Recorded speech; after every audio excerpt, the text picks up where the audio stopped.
The cost of taking a stand. When it comes to Israel's war on Gaza, some are paying a price for defending Palestinians. From the US to the UK and the EU, is this conflict increasingly forcing people to choose sides or stay quiet? And what are the diplomatic consequences of supporting either side? I'm Andrea Sankey, and this is The Newsmakers.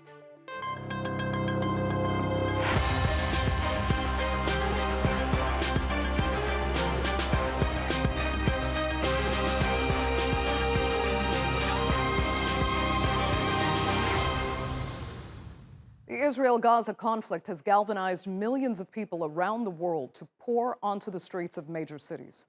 Most of them have come out in support of Palestinians, and in most countries, it is their right to do so. But some have received backlash for taking a stand, including in the halls of government. U.S. Congresswoman Rashida Tlaib was officially censured by the House of Representatives for speaking in favor of Palestinian rights. As the only Palestinian American in Congress, she called for an end to the apartheid system that creates the suffocating, dehumanizing conditions that can lead to resistance. Well, dozens of her fellow lawmakers saw that as a call to end the state of Israel.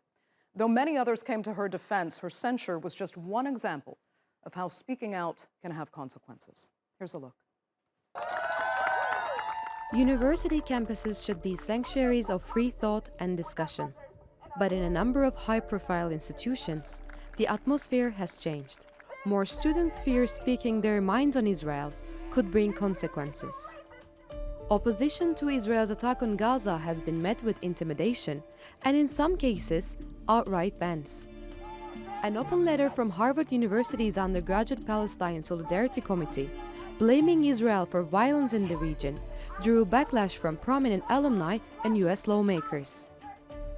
At New York University, the Student Bar Association president was removed from the position, and their postgrad employment offer rescinded after they issued a pro-Palestine statement. Many newsrooms are similarly stifling. Zahra Al-Akras, a Canadian journalist of Palestine origin, lost her job over pro-Palestine social media posts. David Velasco, editor of prestigious magazine Art Forum since 2005, was fired for publishing an open letter signed by thousands of artists and academics in support of Palestinian liberation. And Jasmine Hughes, a writer at New York Times, was forced to resign after signing an open letter condemning Israel's attack on Gaza. The corridors of power of democratic representation has not been left untouched. The House voted to censure Representative Rashida Tlaib, the only Palestinian American in Congress, after her defense of a popular pro-Palestine slogan that's regarded by some as calling for the elimination of Israel. I will not be silenced, and I will not let you distort my words. The idea that criticizing the government of Israel is anti-Semitic sets a very dangerous precedent, and it's being used to silence diverse voices speaking up for human rights across our nation. Do you realize what it's like, Mr. Chair, for the people outside the chamber right now, listening in agony to their own government dehumanizing them? To hear the President of the United States we helped elect dispute death tolls as we see video after video of dead children and parents under rubble. Mr. Chair, do you know what it's like to fear rising hate crimes, to know how Islamophobia and anti-Semitism makes us all less safe? Slowly, as the civilian death toll has steadily grown and Israel has shown no sign of slowing down, some Western leaders have subtly adjusted their rhetoric. We know what terrorism means in France. But I think there is no justification precisely to attack civilians. De facto, today, civilians are bombed. De facto. These babies, these ladies, these old people are bombed and killed. There is no reason for that and no legitimacy. Even these relatively mild comments brought a torrent of criticism down on Macron's head, despite France's traditionally pro-Palestine stance. Bolivia, Colombia, South Africa, and Turkey, among others, have recalled their ambassadors from Israel, but many dare not, fearing the backlash. As the war extends into its second month and international attention remains on Gaza, Palestinians can only hope more will have the courage of their convictions. So is the tide turning toward greater acceptance of defending Palestine, or are too many countries too invested in defending Israel no matter what? Joining me now to debate that and more are from Houston, Yumna Patel. She's the Palestine news director at Mondoweiss. From Mannheim, Germany, we have Palestinian journalist Hebh Jamal. And from Birmingham, Kamel Hawwash is chair of the Palestine Solidarity Campaign and a founding member of the British Palestinian Committee. Thanks both all so much for being with me. Yumna, I'll start with you. Tell us, what is the feeling now in the United States, where we saw, first of all, not least, Rashida Tlaib censured, but also even hedge fund manager Bill Ackman, who I gotta say now seems to be backtracking on the punishing action he wanted to take against those Harvard students we mentioned in our report, who signed that letter critical of Israel. He's now saying, for example, he never compiled this no hire list. I'm asking if the atmosphere you think is improving or deteriorating when it comes to speaking out, particularly on Palestinian rights. I mean, when talking about the current atmosphere, I think a good way to describe it is very polarizing right now when it comes to discussions on Palestine. But what I would describe as, the major polarization happening, while there are certainly differences of opinion and, stark disagreements when it comes to the American public who stand in the pro-Palestine camp and those who stand in the pro-Israel camp, the main disconnect and the main polarization that we're seeing, I think, is between, the general public and the establishment, whether that's establishment at universities and academic institutions, or the establishment in the U.S. government. I mean, when we look at the latest polls, we see the vast majority of Democrats certainly support an immediate ceasefire, and the majority of all American voters on both sides of the aisle, including Democrats and Republicans, also support a ceasefire.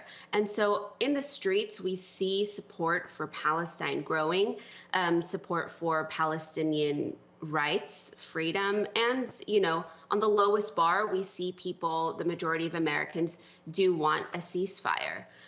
But what we're seeing on the opposite end of that, we are not seeing the establishment, whether that be academic institutions or the government, respond accordingly. We're actually seeing them crack down even further. And so student groups on U.S. campuses are facing crackdowns across the boards for speaking out about Palestine. And in the government, we still have President Biden's administration and establishment Democrats who are so far on the opposite end from where their voters are. And so far, we haven't seen them really come to any sort of middle ground to listen to the voters and to listen to the public who are demanding a ceasefire. Do you think that one side or the other is gaining that kind of treasured momentum, though, especially given the size of the protests and how we're seeing, well, at least a few people stay a little bit quieter about their defense of Israel? Sure. I mean, I think, if we want to look at the poll numbers, I would say that the polls speak for themselves. Just the fact that we're at a time where voters, including Republican voters, are being sympathetic, or at least towards Palestinians, or at least supportive of, stopping the current Israeli bombardment. But when you look past the polls and directly in the American streets, it's very clear how, the way that the tides are shifting.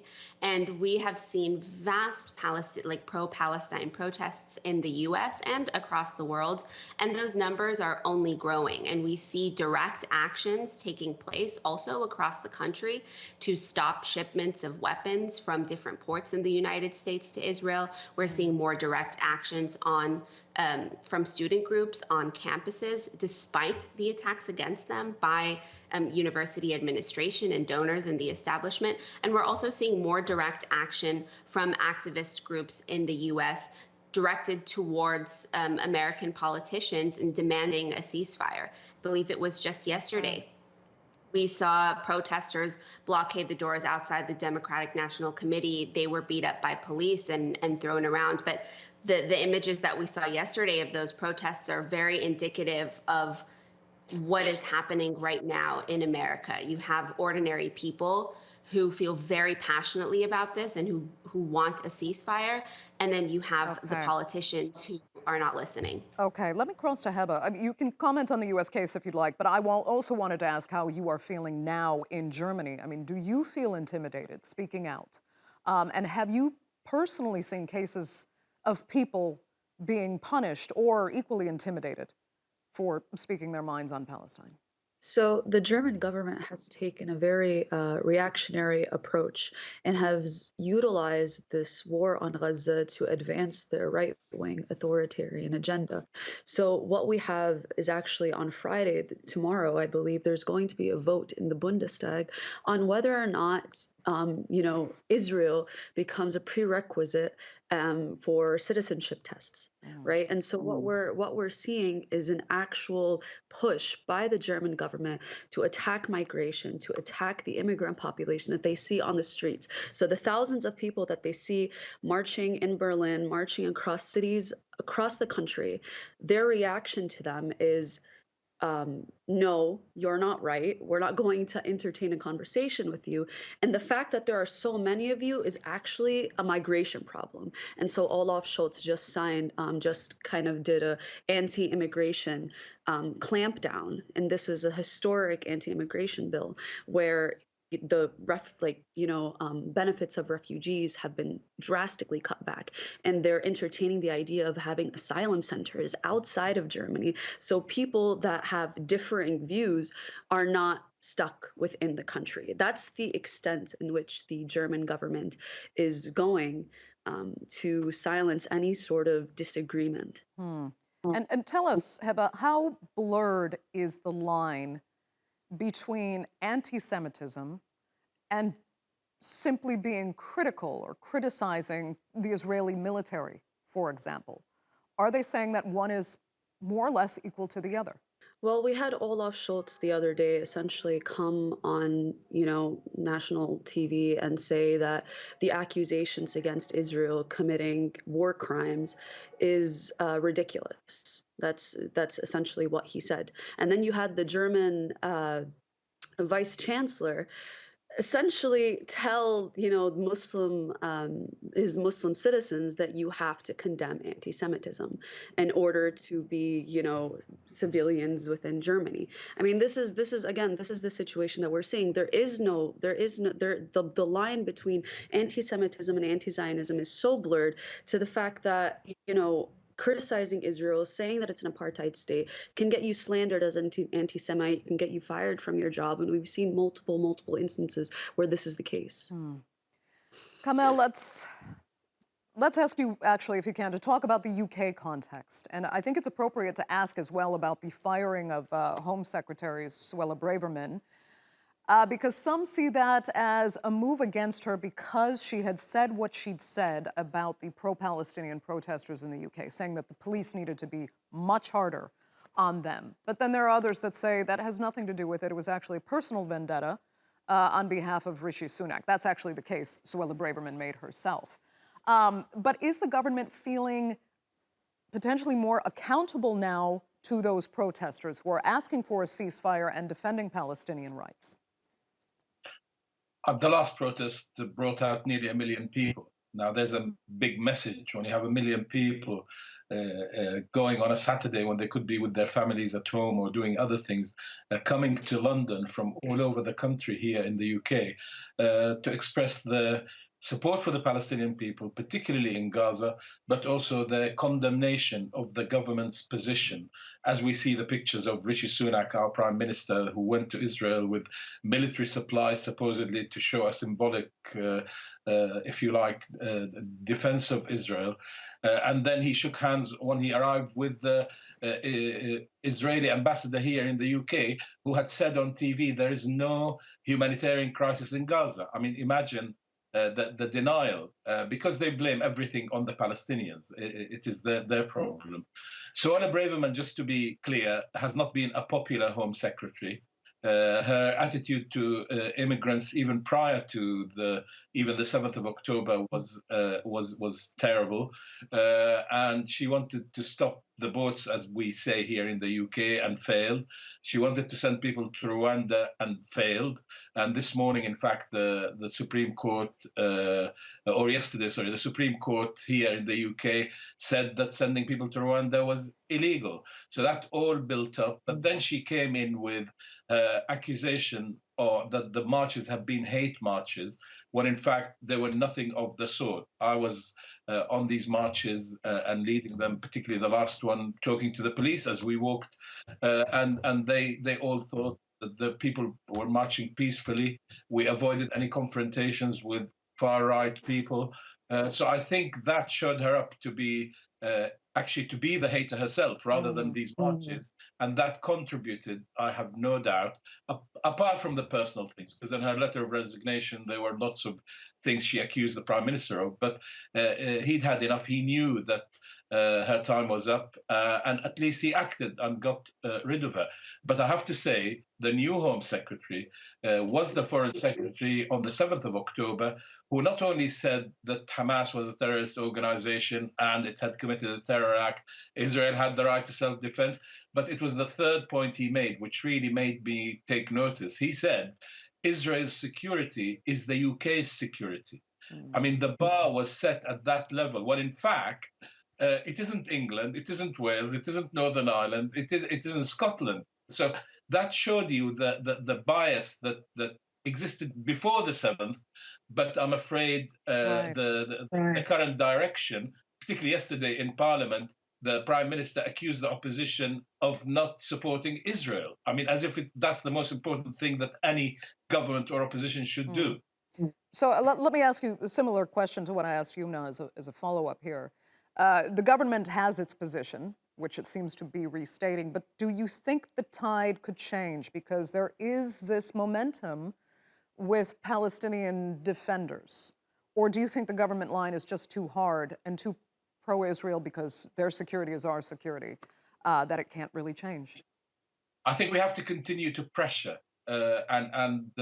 that in a democratic country is what we can do. There was a lot of pressure on the Labour Party here in the UK, the opposition, yesterday, because there was an amendment to what is called the King's Speech, which sets out government policy for the coming period. The amendment was tabled by the Scottish National Party, but something like 56 Labour MPs voted for a ceasefire, which is what it was calling for. 10 frontbenchers had to resign because they could not continue, if you like, with the line that the leader had chosen, which is that a ceasefire is not. It's not really the time. Pauses are what are called for. They all seem to be pushing this particular point, that a ceasefire would benefit Hamas. What they fail to realize is to stop the deaths, the killings. The only thing that will bring that about is an end to the attacks by Israel and the firing of rockets from Gaza. It will benefit both Israelis and Palestinians. And that's why we are pushing for this, because we don't want to see any more people lose their lives in this particular episode of this long conflict. Okay. Yumna, let's switch to the potential diplomatic consequences here and how much they count. I mean, how severe a consequence is it for Israel to lose diplomatic representation in a growing number of countries? It's 9 so far. And for so many ambassadors to leave Israel. Are they feeling any sense of isolation as a result of this in Israel, or does it not matter? I wouldn't say that it doesn't matter, because the diplomatic reaction that we're seeing around the world is certainly indicative of the change in public opinions and certain governments responding to that. But so I wouldn't say as a whole it doesn't matter. But right now, at the current moment, I don't think Israel is feeling isolated. I think Israel is feeling more support than ever from, its closest allies and its largest funders, which are the United States government and European countries. And so while we see some countries, there are diplomatic ramifications for Israel, recalling their ambassadors, etc. What we're seeing on the other end of the spectrum is, in response to the change in public opinion and the tide changing amongst the general public, is that governments are becoming let's say, more rigid in their support for Israel. And there is less and less room for any sort of dissent in the general consensus and opinion when it comes to Israel. So what we're seeing right now amongst the U.S. government, who since Israel was created, has been the staunchest supporters of the Israeli government, but especially now, anyone who dares to step out of line, even amongst Democrats who are in charge right now, who are in the White House, anyone who steps out of line is punished. And we saw that most recently on a national level with the censure of Representative Rashida Tlaib. So I don't think that Israel is feeling isolated, but I do think that what we're witnessing in American politics right now, which is the targeting of anyone who speaks out against Israel or who simply is calling for a ceasefire, the banning of student groups, the censure of representatives and politicians, is indicative of the fact that Israel and its supporters in the U.S. are getting more and more desperate because they see how public opinion is changing. Yumna, quickly then, I mean, do you think Rashida Tlaib will wear her censure eventually as a badge of honor? I mean, I hope that I hope that she will, because it was such a there's such a double standard. Of course, we know this within the U.S. government when it comes to, whose voices are considered to be acceptable and whose voices are not considered to be acceptable. At the same moment that Rashida Tlaib was being censured over so-called anti-Semitism, we had members of Congress who were calling for Palestine to be turned into a parking lot and who were likening Palestinian civilians to Nazis. And they faced absolutely no consequence whatsoever. And so there's a clear double standard when it comes to what is deemed to be appropriate for the House of Representatives and for the U.S. government. Okay. Clearly, the U.S. government has no issue dehumanizing Palestinians. So why should Rashida Tlaib, have an issue with being censured by a clearly biased body? Yeah. Hibba, as far as the diplomatic consequences, though, are concerned, let me get back to that. I wanted to ask you how courageous you think it is for these 9 countries to take this position. What does South Africa or Chile, for example, lose when it cuts these ties with Israel?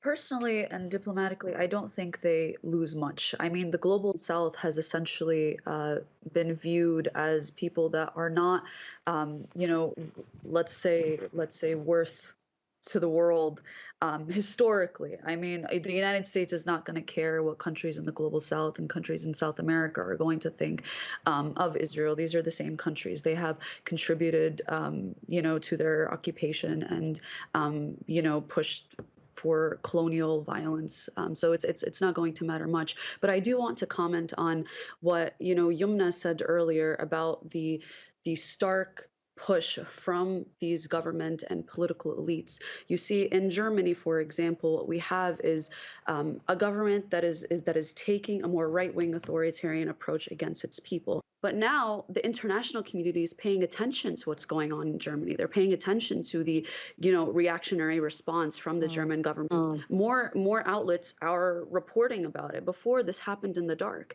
So I do think that while the reaction of political elites and establishment is getting more severe, I think this means that history is going in a more positive direction where more and more people are realizing that this is wrong. Okay. Let me ask Kamel if you share that optimism. I'm going to give you the last few minutes for your final thoughts. I do. I think, first of all, going back to the issue of Israel is delegitimizing itself. One of the things that Israel craves is for it to be seen as a legitimate entity, to be accepted in the Middle East. After all, the Abraham Accords were about that, it thought it could sign Abraham Accords with all the Arab countries and then deal with the Palestinians as an internal matter, if you wish. But what has happened now is that the whole world understands its actions. They see the IDF as not the most moral army in the world, but the most immoral army in the world, in the way that it is dealing with Palestinians in Gaza, but also in the West Bank. Over the last, since this started, more than 150 people have been killed in the West Bank.